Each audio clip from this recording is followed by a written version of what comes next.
Creo que ya está, doctor. Esquinas. No, porque no me permite ahorita.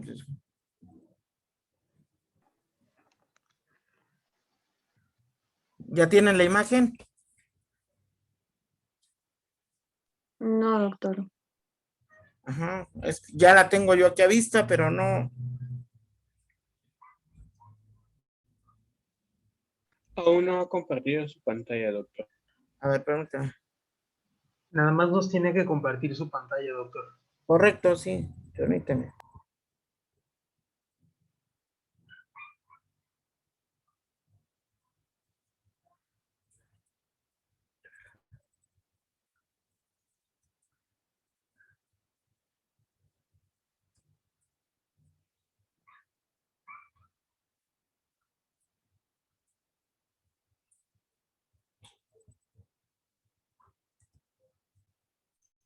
Ahora sí ya está a vista. Sí, ya se puede ver. Sí, doctor. Correcto. Sí.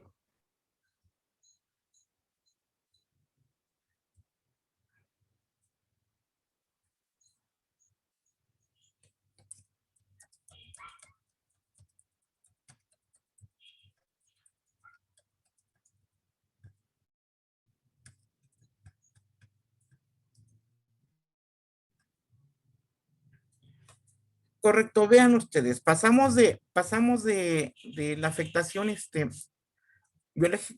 biológico molecular de, mm, de productos proteicos, activadores de funciones inmunológicas y de proceso inflamatorio, pasamos a las características de las fases que se desarrollan cuando hay insuficiencia respiratoria aguda, ¿de acuerdo? Primero que nada, al momento, bueno, al dato de ayer, 198,000 defunciones en el país reconocidas oficialmente, ¿no? En esta semana alcanzamos 200,000 defunciones y con un poco de mala fortuna y muy seguramente en abril alcanzamos 250,000, que es un cuarto de millón, ¿no? En estos momentos, Europa está viviendo su tercera ola de casos. Y observen, estamos hablando de Europa que tienen un adelanto en la aplicación de vacuna. Entonces, con mucha seguridad, vamos a tener nosotros una tercera ola. Lo que no tenemos preciso al momento es cuándo va a iniciar, pero aparentemente va a ser por ahí de mediados de abril, el inicio de una tercera ola, y eso pues es bastante complicado desde el punto de vista de los que estamos en los servicios de salud, desde el punto de vista de quien tiene que velar por sus familias o estar cerca de sus familias, ¿no? Entonces, esto que les estoy comentando en este momento va porque hay dos condiciones muy complejas en el país actualmente. Número uno, hay un proceso electoral, es decir, hay elecciones. Entonces, desde un punto de vista oficial, eh, todo esto está bajo control y no hay ningún problema. No es cierto, ¿no? No es cierto. No tenemos bajo control ningún número de casos. Sigue habiendo un promedio de 500 a 600, de entre 500 y 700 disfunciones por día. Entonces, el panorama es bastante complejo, ¿no? Bastante complejo. Entonces, lo que ahora quiero que observen es los cambios que aparecen en el tejido pulmonar, los cambios que van a dar van a dar paso a las diferentes variables de presentación clínica una vez instalado el síndrome de insuficiencia respiratoria, ¿de acuerdo? Entonces, tenemos aquí las características anatomopatológicas que son el efecto de la famosa tormenta de citoquinas, ¿no? Entonces, los cambios anatomopatológicos se describen con el término de lesión alveolar difusa. Es decir, no se lesiona un alveolo o un grupo de alveolos por separado, se lesionan todos los alveolos de manera difusa y esta lesión alveolar difusa es la que describimos como características del síndrome de insuficiencia respiratoria. Estamos hablando aquí de los pacientes que ya han tenido que ser intubados y pasan por 3 fases importantes. La primera, la más temprana, la exudativa, que tiene una fase exudativa temprana y una tardía.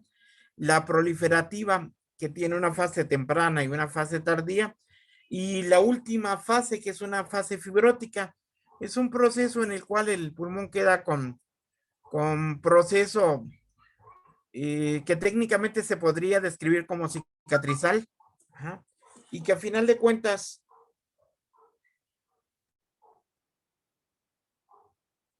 perdón, tengo un mensaje.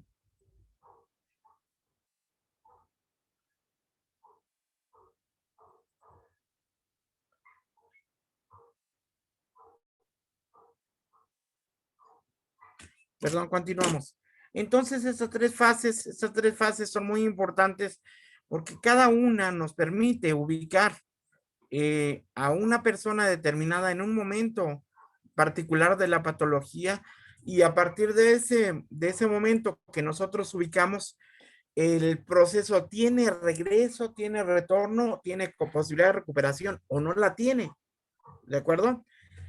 Entonces, la fase exudativa se manifiesta desde el punto de vista histológico por edema intersticial y congestión vascular, cosa que ya habíamos hablado. Y, por supuesto, la ocupación del espacio aéreo.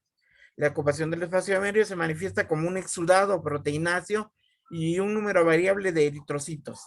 Hay proteínas y eritrocitos en número variable en el exudado que a final de cuentas ocupa el alveolo, ¿de acuerdo? Pueden verse trombos de fibrina en los capilares y en las arteriolas y vénulas pequeñas, ¿de acuerdo? Siempre estos cambios son descritos a partir del estudio anatomopatológico, ¿no? Post-mortem. Estos son los hallazgos que encontramos. El exudado se compacta en los bronquiolos respiratorios, y conductos alveolares y se aplana contra la vía aérea generando las membranas hialinas.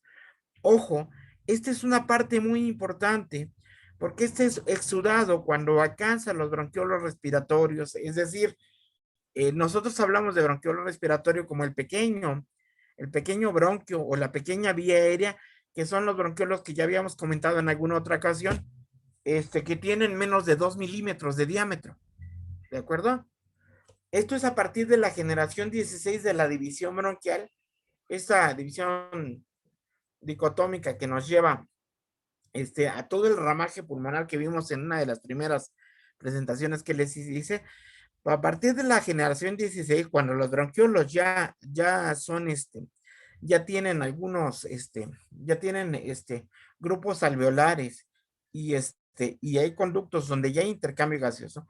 A partir de este momento, cuando el exudado se compactan en esos bronquiolos respiratorios y conductos alveolares y se aplana la vía aérea, se tapona la vía aérea completa, ¿no? Se generan las famosas membranas hialinas.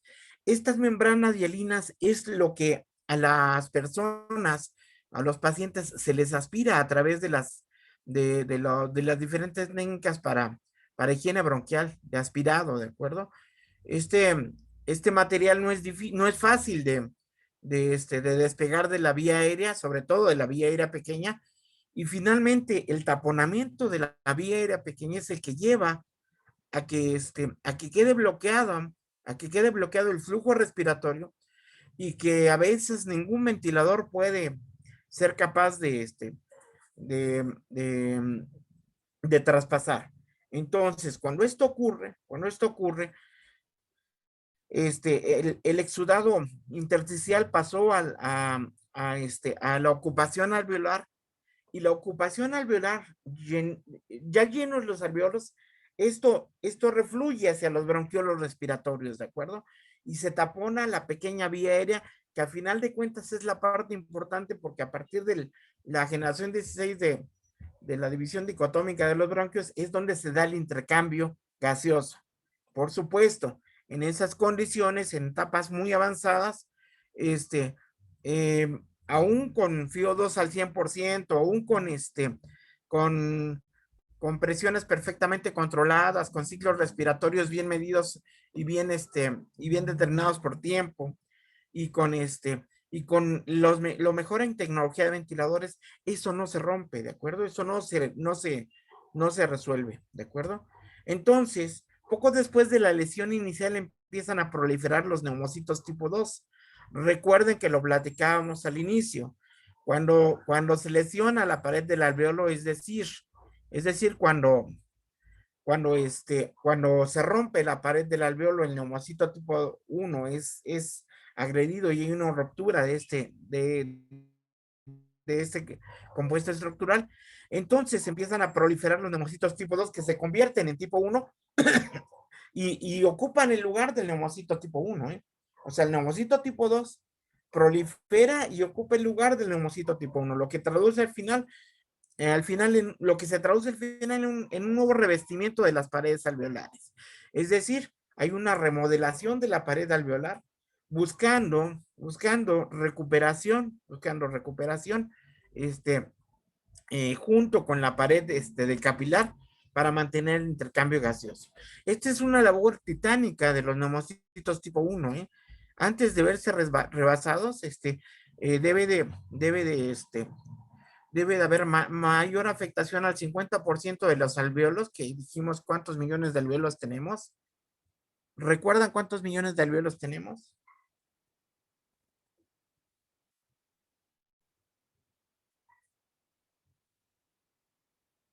Perdón, ¿sí me están siguiendo? Sí, doctor. ¿Cuántos millones de alvéolos dijimos que tenemos?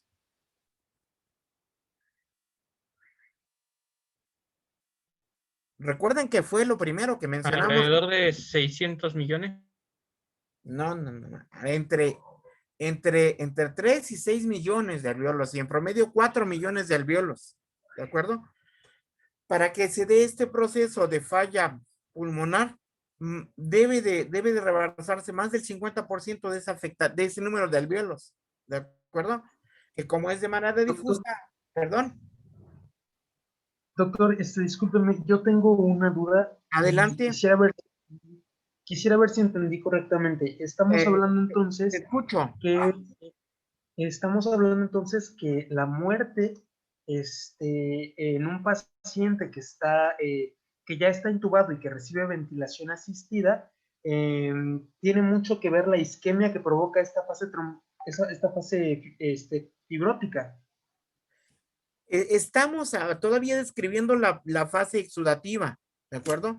La fase exudativa, en su proporción más amplia, es decir, la fase exudativa inicial es el edema intersticial.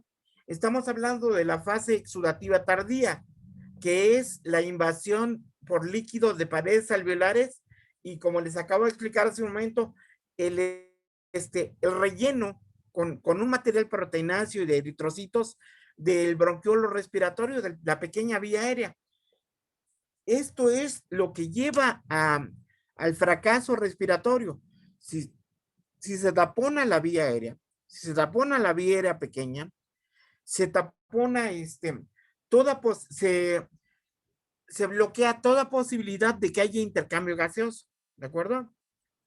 A final de cuentas, este proceso que les estoy comentando, donde los neumocitos tipo 2 empiezan a revestir las paredes alveolares, se vuelven a generar procesos de regeneración alveolar, son procesos de rescate del pulmón, ¿de acuerdo? Cuando este proceso falla, entonces, de la fase exudativa tardía pasamos a la fase proliferativa, que tiene lugar aproximadamente 7 días después de que inició la fase exudativa. ¿Ah? Y la fase exudativa, vean ustedes, la fase exudativa dura del día primero, cuando se inician los síntomas del paciente, ¿ah? Del primer día cuando inician los síntomas del paciente, al día 5 a 7, ¿de acuerdo? ¿De qué estamos hablando cuando hablamos de la fase exudativa? Estamos hablando de la fase más temprana y en donde tenemos mayor oportunidad de incidir con tratamiento. ¿De acuerdo? Ahora bien, una vez rebasada la fase exudativa en su etapa temprana y tardía, la fase proliferativa ocurre 7 días después de este proceso, ¿de acuerdo? Y se caracteriza por la proliferación de miofibroblastos, especialmente dentro de los espacios aéreos alveolares, aunque también se produce este proceso en el intersticio parenquimatoso. Entonces, hay una proliferación de fibroblastos que lo que van a hacer es engrosar la pared del alveolo y esencialmente hacer gruesa la membrana alveolo capilar e interrumpir por esa vía también el intercambio gaseoso. Aquí estamos hablando de que ya habíamos comentado de lo delgado en micras de la membrana alveolo capilar, ¿de acuerdo? Habíamos comentado, no es lo mismo que tenga 3 a 5 micras de grosor ese espacio a que de repente aparezcan 25 a 30 micras, ¿no? Que en términos macro podríamos compararlo con un sandwichito de 2 niveles a uno de 4 niveles como los que les gustan a ustedes, ¿no? Entonces ese grosor ya impide el proceso de difusión, pero de una manera mucho más permanente y con menos posibilidad de reversión. Aquí en la fase proliferativa temprana, tenemos todavía menos posibilidad de poder revertir el proceso y recuperar al paciente, ¿de acuerdo? Nosotros tenemos 2 fases exudativas, la temprana y la tardía. En esas 2 fases es el tiempo en el que tenemos la posibilidad de recuperar al paciente. En la fase proliferativa ya tenemos menos posibilidad de recuperar por este proceso que les estoy explicando, que ya implica cambios morfológicos a partir de fibroblastos, es decir, a partir de fibrosis, de engrosamiento de la membrana alveolo capilar y de rigidez del pulmón.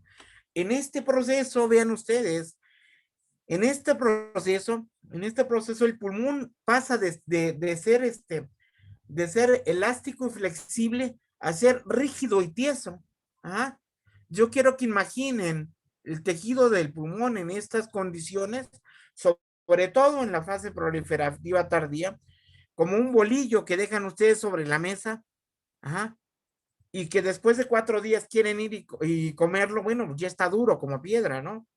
Entonces, esta rigidez es la que termina haciendo que se pierda la famosa elastasia pulmonar, la capacidad de elasticidad del pulmón, y esto es lo que hace que todavía se vuelva más difícil ventilar al paciente, y que este proceso, a partir de la fase proliferativa tardía, ya no tenga forma de recuperación, ¿de acuerdo? Entonces, la proliferación celular se acompaña de síntesis y depósito también de proteoglucanos a nivel intersticial. Es decir, otro grupo de proteínas que lo que van a hacer es depositar colágeno en el seno de la matriz intersticial y terminar todavía con esa membrana alveolo capilar todavía más gruesa, ¿no? Todavía menos útil para el intercambio gaseoso. ¿Hasta aquí me siguen? Sí, doctor. Pueden verse células inflamatorias mononucleares con predominio de linfocitos. En algunas, en las imágenes histológicas que yo les mostré, si observaron algunas células pequeñas y de un tono azuláceo, esos son linfocitos, ¿no? Todas estas células, los mononucleares y los linfocitos, recuerden que son los precursores de la inflamación, estos elementos bioquímicos que describimos en la tormenta de citoquinas, las que los llaman, las que les hacen un llamado para que migren a este sitio y aparezcan estas lesiones que les estoy describiendo ahora, ¿de acuerdo? En los pacientes que tienen una enfermedad menos grave, gran parte de la proliferación fibroblástica se resuelve sin fibrosis residual, pero en otros pacientes se desarrolla una fibrosis plena y la historia termina muy mal para la persona, ¿de acuerdo? En ocasiones, cuando logramos rescatarles, se quedan con fibrosis permanente, pero lo que nosotros tenemos de trabajo documentado hasta este momento, el proceso de recuperación posterior a haber tenido infección por coronavirus en aquellos que han superado una enfermedad, lleva de 3 a 6 meses y con una recuperación completa, sin proceso fibrótico, con eliminación de esas zonas de fibroblastos, con mayor capacidad de proliferación de linfocitos tipo 2 que reparan el tejido del pulmón y el pulmón se regenera de manera espectacular. Voy a tener oportunidad de presentarles la siguiente sesión, que es el miércoles, de presentarles las 3 tomografías de uno de nuestros pacientes. La primera en un inicio de exudativo temprano, la segunda en un proceso exudativo tardío, donde nosotros ya intervenimos para rescatar al paciente, y la última, que es donde la persona se ha recuperado y cómo el pulmón vuelve a tener características dentro de la normalidad estructuralmente hablando, ¿de acuerdo? Entonces vean ustedes, hay pacientes que tienen una enfermedad menos grave, no todos los pacientes desarrollan el síndrome de insuficiencia respiratoria aguda severo con todas las fases que les estoy describiendo. Algunos tienen oportunidad de reversión en muchas ocasiones en respuesta a los tratamientos, pero las más de las veces, para ser honesto con ustedes, de manera espontánea, ¿de acuerdo? De manera espontánea.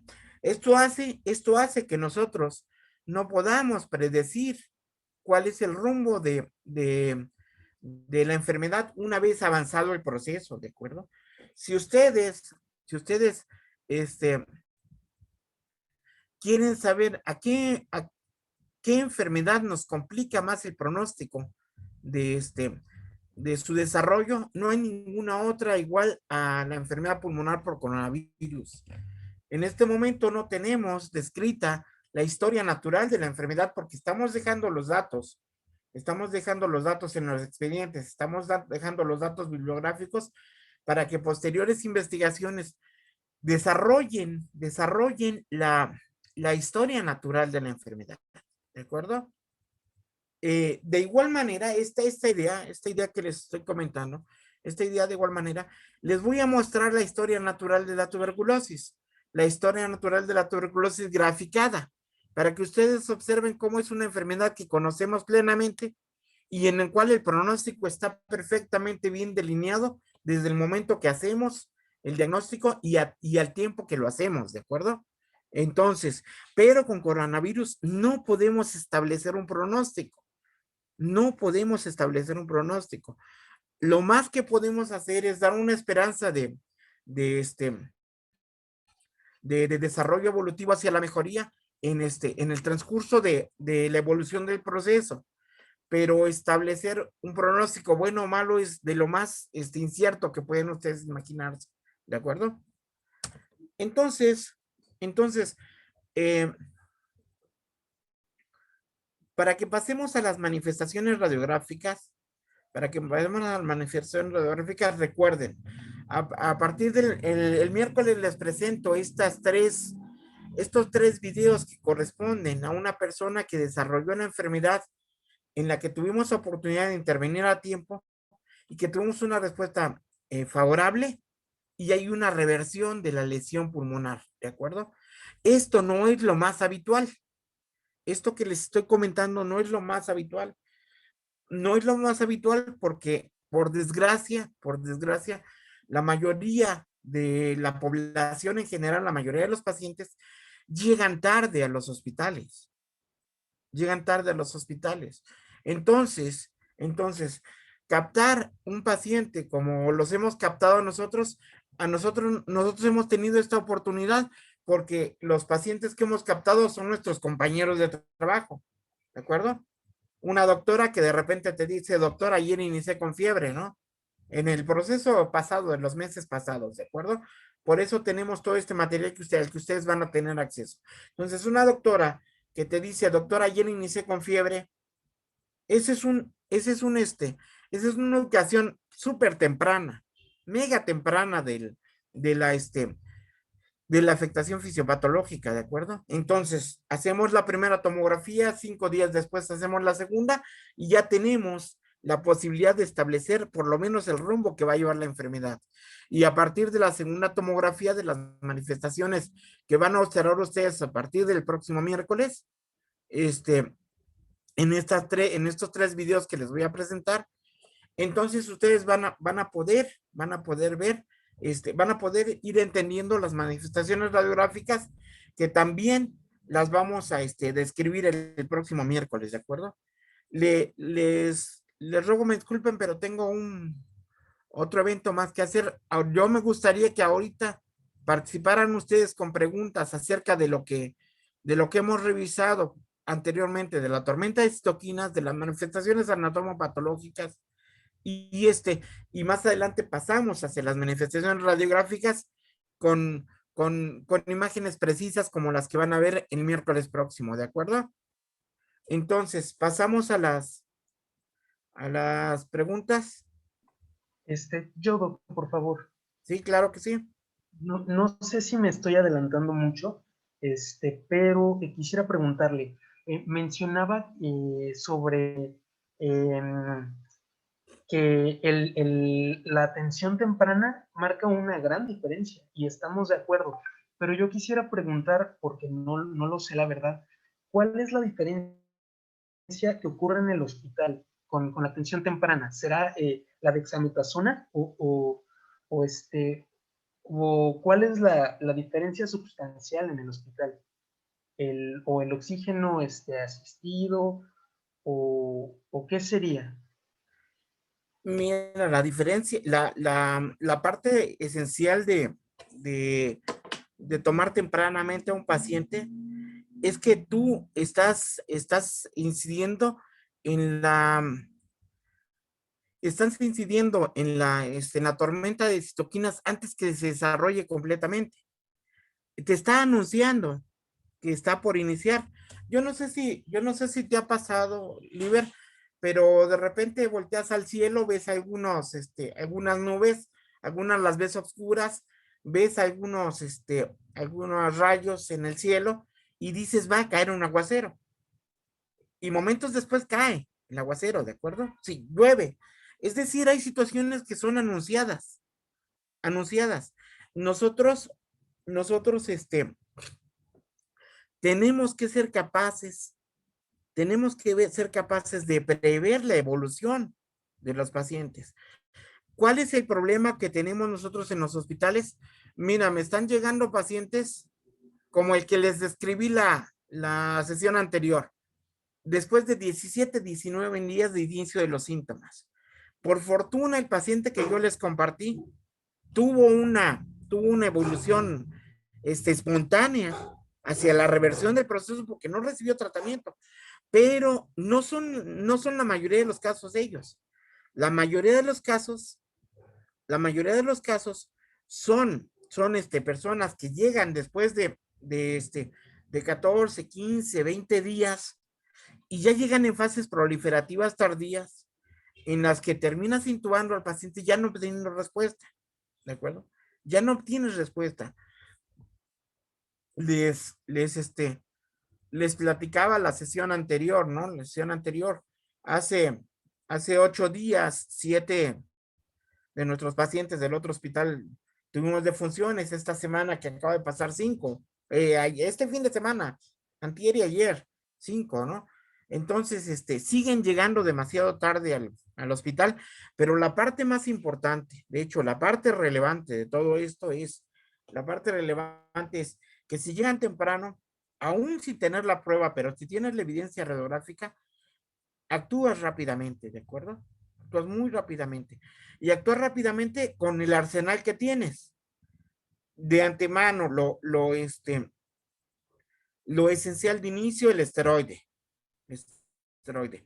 Luego, en los casos que yo les voy a describir, ajá, como los captamos en el momento preciso, como los captamos muy tempranamente y como pudimos dar seguimiento a la manifestación tomográfica, ¿m? Y ver que evolucionaba el proceso el proceso de exudativo temprano, exudativo tardío.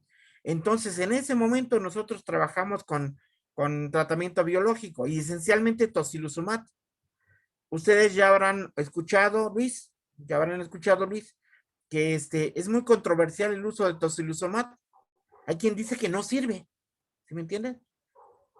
Johan, a nosotros nos ha servido de manera extraordinaria porque tenemos un grupo importante de compañeros de trabajo que logramos que salieran adelante gracias a tocilizumab.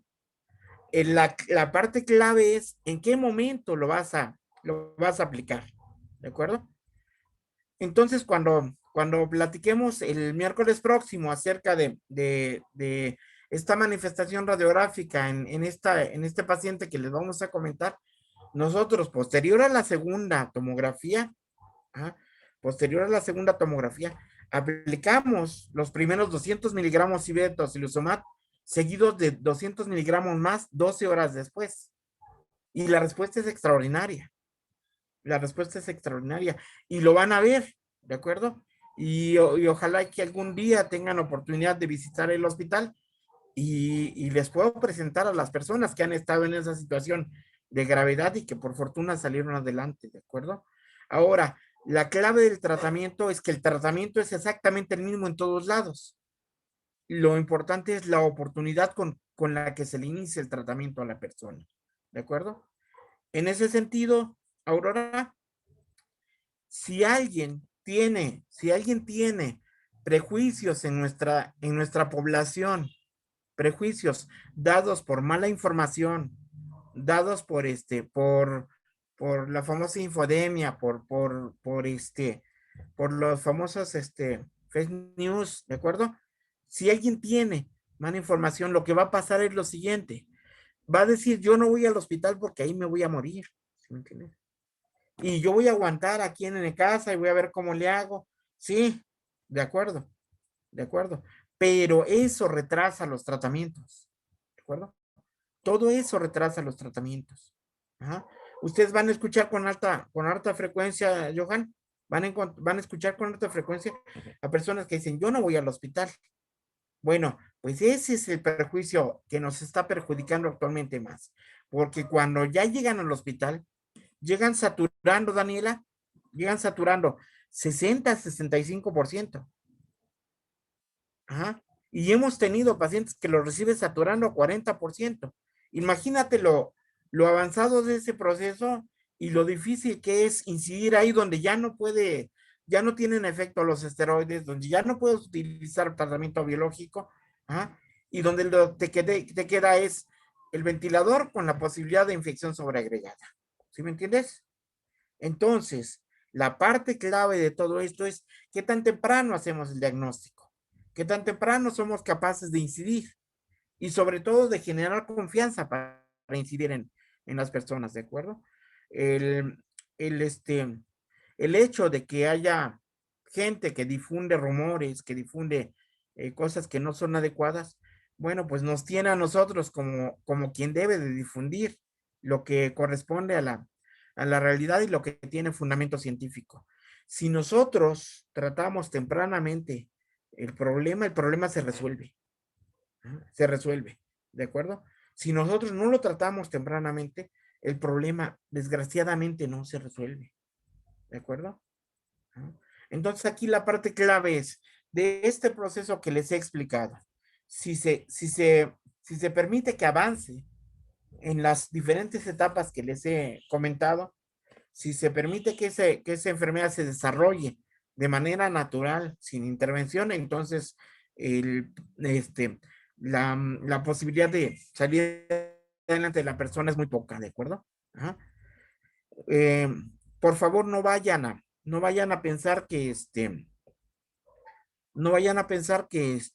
que cuando nosotros trabajamos con algún paciente y este paciente sale adelante, sea porque el trabajo que hacemos es muy bueno. No, es porque de alguna manera hemos tenido la oportunidad de encontrarles en etapa muy temprana, ¿de acuerdo? Cuando encontramos en etapa tardía, no hay posibilidades, y no hay posibilidades ni en mi hospital ni en ningún otro hospital, ¿eh? Entonces, esto es lo que hay que estar, hay que tener pendiente. Laisha, ¿alguna pregunta? No, doctor. ¿No? Todo bien. No. Perdón, tengo a vista aquí solamente a 5 participantes. ¿Dónde está el resto del grupo? Disculpe, No, doctor. doctor, lo que pasa, como usted tiene la pantalla compartida, eso solo se ve una parte de los que están. Ok, pero ustedes ven que estén los demás. Correcto, porque de alguna manera no puedo. Estamos, doctor. Perfecto. Ah, ya te capté. Solo apareces si participas, ¿no? Uriel, ¿alguna pregunta? Maori, ¿alguna pregunta? A mí, bueno, me surgió una pregunta en relaciones Adelante. en cuanto a la presencia de síntomas Ajá. y cómo en caso de no tener el acceso hacia lo que es el estudio que comenta, ¿qué otra forma lo podríamos tomar para tomar de forma rápida esta enfermedad? En caso de que no tengamos accesibilidad al estudio. Ajá. Mira, me preguntaba, me parece que Aurora la semana pasada, la sesión pasada, me preguntaba acerca de los síntomas. Ajá. Solamente, claros, francos y objetivos, solamente disnea y fiebre, ¿de acuerdo? Disnea y fiebre, ¿sí? Hay otros elementos agregados. Te dicen, bueno, es que también en el cuadro clínico aparecen diarreas. No siempre aparecen diarreas. Es más, la aparición de diarrea es en un 20 o 25% de los pacientes. 75% de los pacientes no presentan diarrea, ¿de acuerdo? Entonces, la parte más relevante es, tú identificas a un paciente, sobre todo observa, la cuestión clínica no es solo las manifestaciones que tiene el paciente, sino también una historia propia de él, ¿de acuerdo? Si tu paciente tiene fiebre, pero además es contacto de caso de un paciente positivo, tú ya tienes orientación acerca de la enfermedad, ¿de acuerdo?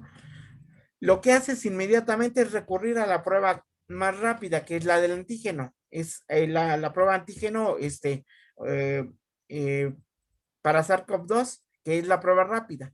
Pero la prueba de antígeno, prueba rápida, tiene el elemento de que da muchos falsos negativos.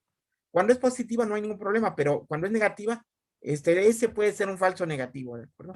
Entonces, lo más conveniente es tomar RT-PCR, cuando tengas la sospecha. Es un contacto de caso y tiene fiebre. Es un contacto de caso y inició con disnea o tos, ¿de acuerdo? Pero lo básico es un contacto de caso, ¿de acuerdo? ¿Por qué? Porque así se integra la situación de la definición operacional de caso. La definición operacional de caso incluye la exposición y incluye las manifestaciones clínicas. Entonces, lo que tú tienes que hacer es destacar los síntomas pivote. Y a veces, Uriel, a veces solamente es anosmia o disgenusia, ¿no? Ajá. Y un aparente cuadro gripal, ¿sí? Pero al que 2 o 3 días después le sigue disnea o le sigue fiebre, ¿de acuerdo? Y te debe de ir orientando. Una vez teniendo esto, lo primero que debes de hacer tú es buscar el diagnóstico de confirmación de mayor certeza, es decir, el más confiable, el más sensible y específico, que es PCR. Mientras eso ocurre, debes de tener un primer estudio de imagen. Esencialmente, la radiografía de tórax nos ayuda muy poco, porque en las primeras etapas la radiografía es normal, ¿de acuerdo? Por eso es que nosotros lo trabajamos directamente con la tomografía. Ahora, ¿por qué trabajamos directamente con la tomografía? Bueno, pues porque se trataba de compañeros médicos, compañeras enfermeras, compañeros administrativos, ¿ah? Que iniciando con síntomas se ponían en contacto con nosotros y nosotros teníamos a disposición la tomografía, ¿sí me entienden? Puede ser que no tengas a disposición la tomografía, pero sería el elemento más confiable en cuanto a sensibilidad y especificidad para darte una noción de la afectación pulmonar, ¿de acuerdo? Entonces, ese sería el segundo elemento. El primero es el diagnóstico molecular, el segundo es el diagnóstico de imagen, ¿de acuerdo?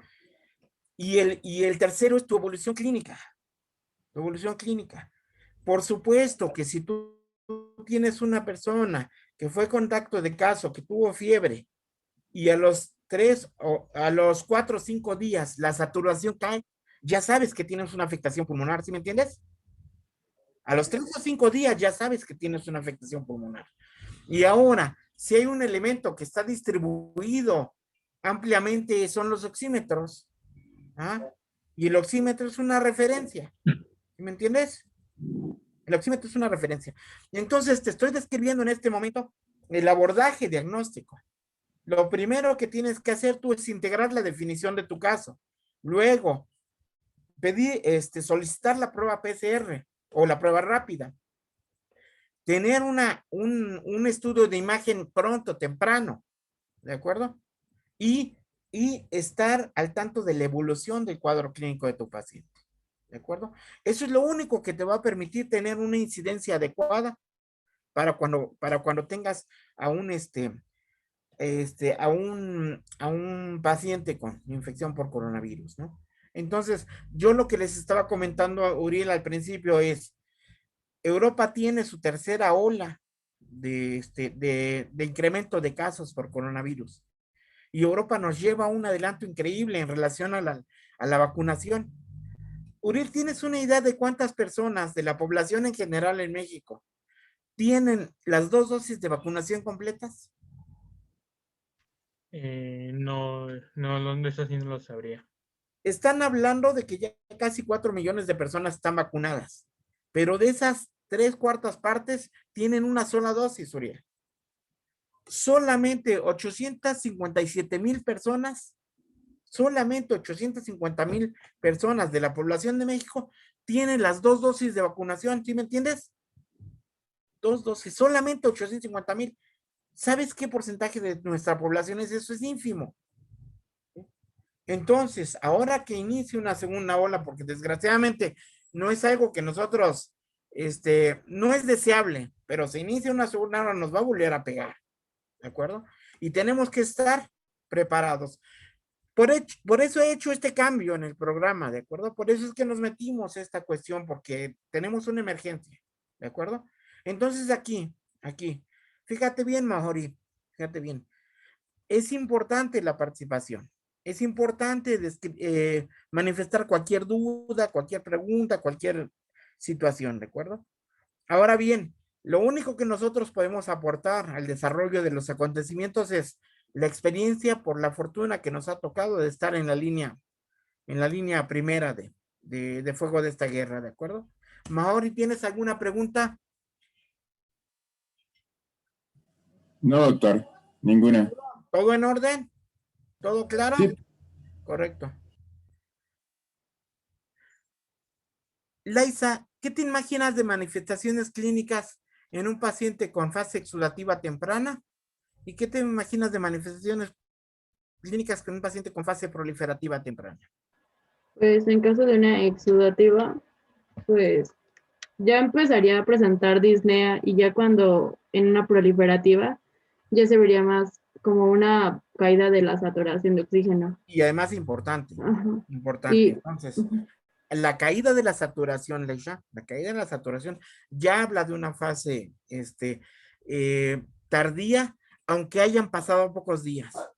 Recuerda, no vayas a olvidar. Existen pacientes que te responden de manera diferente, organismos que te responden de manera diferente. Hay quienes en 3 a 5 días pueden desarrollar una enfermedad muy grave, y rápidamente caer la saturación y rápidamente hacer insuficiencia respiratoria. Y puede ser paciente, y puede haber pacientes como el que les describí la semana pasada, que después de 17 días de fiebre, con esa tomografía que les mostré, y andaba caminando, ¿sí me entienden? Entonces, esta variación en todas las formas que se manifiesta la enfermedad es lo que nos tiene que hacer estar más alertas, ¿de acuerdo? Tú lo que no debes de hacer es confiarte. A ver, Laisha, tienes un conocido, inició con fiebre, ¿ah? y es contacto de caso. Inmediatamente sospechar que es coronavirus, ¿de acuerdo? No dejarlo, no te preocupes, no va a pasar nada, no, hay que manejarlo como sospechoso de caso. Hay que iniciar el protocolo que le estaba comentando Uriel del diagnóstico. Ajá. Y por supuesto hay que buscar la intervención lo más temprana posible. ¿De acuerdo? Yo llevé el caso he llevado el caso de muchas personas, pero me tocó llevar el caso de ambos padres de una enfermera. El papá diabético, la mamá hipertensa. ¿De acuerdo? Los dos con disnea, pero el señor con una caída importante de la saturación de oxígeno. ¿De acuerdo? Los dos se enfermaron al mismo tiempo. Ajá. Los dos contacto de caso, por supuesto. La enfermera están en el hospital, les llevó virus, ¿de acuerdo? Ok. Entonces, los dos desarrollaron enfermedad. Desde el momento en que me confiaron a mí los datos de las personas, inmediatamente iniciamos tratamiento con esteroide, ¿de acuerdo? Ajá. Inmediatamente iniciamos tratamiento con esteroide. Ajá. Dimos seguimiento, evitamos que se colapsara la vía aérea pequeña, porque hay un medicamento extraordinario que es glicopironio que evita que se colapse la vía aérea pequeña. Y en el caso del señor, del señor padre de esta enfermera, le enviamos tempranamente oxígeno a su casa, ¿de acuerdo? Y los dos, la señora con hipertensión y el señor con diabetes, y los dos de edad avanzada, la señora 64 y el señor 72 años, los dos salieron adelante. Pero los dos, avisaron muy rápido, llegaron muy rápido, ¿sí? De hecho, 2 días previos habían empezado con síntomas, ¿de acuerdo? Entonces, otra vez, Laisha, muy importante captar tempranamente a los pacientes. Johan, si vas a poder hacer algo por algún paciente, es solamente si tienen la confianza de tempranamente avisarte que tienen sintomatología. Si hay alguien que se está aguantando ahí, que dice, no, yo no tengo nada, yo voy a hacer, y después de 2 semanas quiere que se resuelva el caso, no va a ser posible, ¿de acuerdo? ¿Ok? ¿Alguna otra pregunta? Bueno, me entró la duda. Por ejemplo, en los pacientes que muestran síntomas leves de COVID, por ejemplo, pues el cansancio, tos seca y, no sé, dolor de cabeza. Pero, por Alteración del ejemplo, olfato. ajá, pero por ejemplo, si ellos tienen la prueba confirmatoria que tuvieron contacto con un paciente y por ejemplo ellos ya se hicieron la prueba, si lo presentan y pues como, o sea, saturación de oxígeno bien, sin fiebre, nada más, síntomas leves, pero aún así se deben de realizar todavía esta radiografía de tórax posterior a los síntomas o en qué momento es indicado realizarla en esos pacientes, aunque sean leves. Debes de tener una imagen de todos los pacientes, una imagen de todos. Si tienes una radiografía de tórax simple, bueno, pues ese es el estudio que tienes. Pero si tienes acceso a una tomografía, debes de tener una tomografía del paciente, ¿de acuerdo? ¿Por qué? Porque te va a dar una imagen más nítida, más completa, como la van a ver el próximo miércoles, ¿no? Entonces el próximo miércoles nos vamos a dedicar a describir estas fases en un paciente, en un caso real, ajá, las vamos a describir en la primera tomografía, vamos a describir qué pasó 5 días después, vamos a describir cómo fuimos interviniendo y la resolución, ¿de acuerdo? Pero, lo que tú tienes que hacer es, aunque solo sean síntomas leves, intervenir.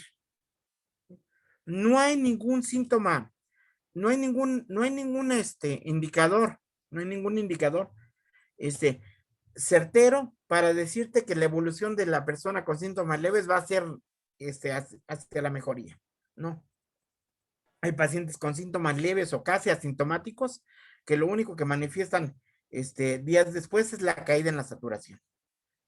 Y hay pacientes con 17 días de fiebre que ya viste como el que les presenté, ¿sí me entiendes?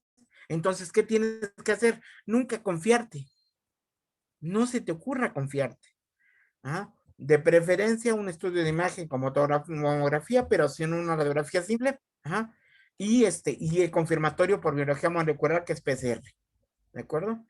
Ahora bien, no les podemos dar un pronóstico. No podemos establecer, mire, su pronóstico es muy bueno, ¿no? O su pronóstico es malo. No. Tenemos que dar seguimiento a la historia de los pacientes y una vez dando seguimiento, tú sabes cómo se va resolviendo el problema, ¿no? ¿Sí? Les comenté el caso de nuestro ingeniero, jefe de mantenimiento en el hospital de conservación. Ajá. Nosotros hubiéramos querido que la situación se desarrollara de una manera diferente, pero terminó mal. ¿Sí me entienden? Y ahí, por más que tú quisieras establecer un pronóstico, no es posible, ¿sí me entiendes? Ahora, ¿de qué depende, Johan? ¿De qué depende? Mucho depende de la variedad del virus que le toque a la persona en cuestión. Ajá.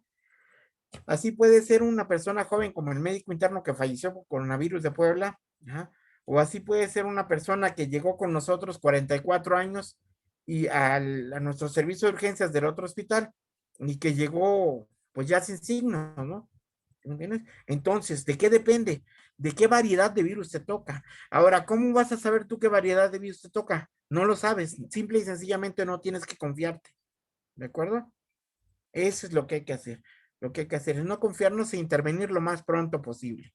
Intervenir lo más pronto posible es irnos asesorando, ¿no? Sí está Cristian con nosotros en la sesión.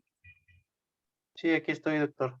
Sí, ya no te comunicaste conmigo para ver cómo va lo de tu papá. Ahorita le mando el audio de hoy. Claro que sí, yo lo reviso y lo comentamos. Lo Si que pasa gusta. es que he estado trabajando, todo un poquito atareado, pero ahorita se lo mando. Sí, claro que sí, ya lo comentamos, ¿no? Sí, lo mandas a mi WhatsApp, por favor. Sí. Bueno, ¿tienen alguna otra pregunta? Sí, doctor. Claro que sí. Adelante. Más adelante hablaremos del esquema de tratamiento o o Sí, mejor. sí, más adelante hablamos del esquema de tratamiento, pero yo quiero que ubiquen sobre todo la fase en la que intervenimos, ¿de acuerdo? Y cómo intervenimos, porque vamos a ir mencionando el tratamiento que hemos establecido en las personas a las que les hemos tenido la oportunidad de atender, ¿no? ¿De acuerdo? Entonces, ustedes ya saben que hay un tratamiento estándar. El tratamiento estándar es dexametasona, ¿ah? Enoxaparina, ¿sí? Enoxaparina. Ya saben que hay que dar un antibiótico profiláctico. Siempre hay que dar un antibiótico profiláctico. Ajá. Y ya saben también que existen las otras alternativas de tratamiento, como el tratamiento biológico que puede ser con con tocilizumab, ¿de acuerdo? Que es con lo que nosotros hemos encontrado mejor respuesta. Pero hay otros tratamientos biológicos, ¿de acuerdo? Que se pueden utilizar y que también dan diferentes niveles de respuesta. Pero vamos, el esquema como tal siempre se adapta a la etapa o la fase en la que trabajes con la persona, ¿de acuerdo? Ajá. Pero los vamos a ir mencionando, ¿sí? Ahora, Liber, no hay un esquema de tratamiento en general para todos. No hay un esquema. Hay un grupo de medicamentos que no deben de faltar y que están ahí, pero algunos pacientes requieren medicamentos adicionales y otros no. ¿De acuerdo? ¿De qué depende también? También depende de la comorbilidad, ¿no? También depende de si el paciente es hipertenso, también depende si es diabético, que vayas complementando los tratamientos de manera más integral, ¿de acuerdo? Sí, también depende de qué otra, qué otra afectación pulmonar haya previamente, como en el caso del paciente fumador, ¿de acuerdo? No se te vaya a ocurrir a pensar que el tratamiento en el paciente fumador es igual del paciente no fumador. Y tampoco no es igual en el paciente diabético hipertenso al paciente solo con obesidad. ¿Ah? Y no es igual el tratamiento en un paciente sin comorbilidad, con un virus agresivo y un paciente con comorbilidad y con un virus tenue, ¿sí? Porque los hay, ¿de acuerdo?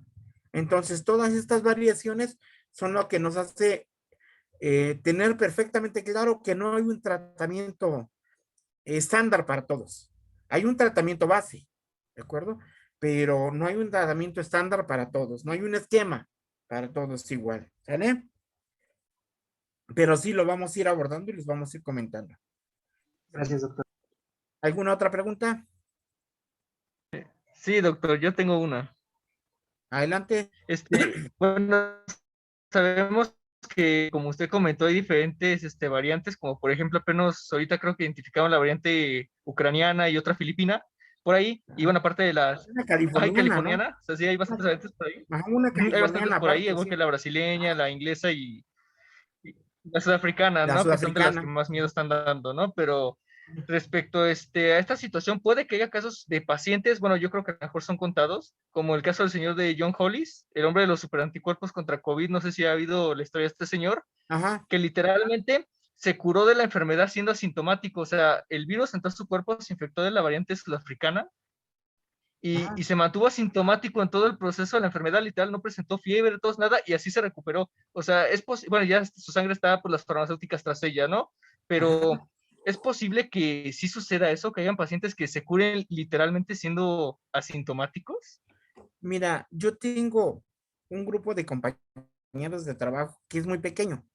La verdad es que el 80% del personal de mi hospital se contagió, del hospital del IMSS, sufrió infección, ¿de acuerdo? Pero yo tengo un grupo de compañeros de trabajo, compañeros y compañeras de trabajo, que es un grupo pequeño y que son un grupo de gente, te puedo mencionar ahorita, a una doctora, te puedo mencionar una doctora que es una doctora delgadita, muy guapa, muy buena gente, delgadita, chaparrita, ajá. Ella ha estado en área COVID desde que inició el proceso, entrando al área y tú dices, uy, se va a infectar. No, no. Aún antes de la vacuna nunca sufrió infección, ¿sí me entiendes? Entonces, si hay una respuesta de organismo, si hay una respuesta de organismo que es suficientemente potente en producción de anticuerpos para contrarrestar el efecto del virus. Ahora, ¿quiénes son estas personas? Estas personas son las que van a ser donadores de plasma convaleciente, ¿de acuerdo? Desarrolló enfermedad, la superó rápidamente, le mandamos al banco de sangre, le hacen estudios de inmunoglobulinas, detectan niveles altos de inmunoglobulinas, tuvo muy buena respuesta, le piden ser donador de plasma, ese plasma lo utilizamos para otros pacientes, ¿sí me entiendes? Sí, sí existen estas personas con esa capacidad de respuesta, y no siempre es la persona que parece muy fuerte o la persona que parece muy robusta, no, te digo, esta doctora muy delgadita, muy aparentemente muy frágil, y resistió toda la epidemia sin contagio, ¿de acuerdo? Ahora, hasta recientemente en diciembre nos vacunaron, ¿no? Nos vacunaron a todos en el hospital, pero antes no, ella y dos, tres, cuatro, compañeros más no sufrieron una infección, ¿no? Pero realmente sí, fue la menos cantidad de personas, ¿no? Ajá. Sí. Inicialmente, cuando las primeras descripciones de la enfermedad decía la Secretaría de Salud, el 80% de la población va a cursar asintomática. No, no es cierto, ¿no? No, no es cierto. No, no, no, no. No, es más bien es el 20% en el que va a cursar asintomático, o el que ha cursado asintomático, porque son la menos cantidad de pacientes. La gran mayoría se ha infectado, y se ha infectado con diferentes características de gravedad, ¿no? Entonces, sí existe esa super respuesta, sí, claro que sí hay. Y sí son personas que han cruzado por la pandemia y no se han infectado, ¿no? Hay un doctor en el hospital habilitado del autódromo, que pertenece al Instituto Mexicano de Seguro Social. Ese hospital, el director es un intensivista, 60 años, grande de edad, ahí ha estado, ¿no? No desarrolló enfermedad, ¿no? A pesar de recibir muchos, gran cantidad de pacientes, ¿no? Ajá. Entonces, sí hay posibilidad de una respuesta importante en capacidad de formación de anticuerpos, pero es la menor cantidad de personas, ¿no? Las más de personas han sufrido enfermedad en diferente grado. ¿Vale? Sí, los asintomáticos son los menos, pues. Ujú. Sí. Gracias, doctor. ¿Alguna otra pregunta? No, doctor. Adelante. ¿Ninguna otra pregunta? Bueno, pues, No, doctor. sí, si me permite, entonces nos vemos el miércoles. Bueno, buenas noches a todos. Que tengan Gracias, buenas doctor. noches. Igualmente. Doctor, Doctor, buenas noches. noches. Que tenga buena noche. Hasta luego, sí.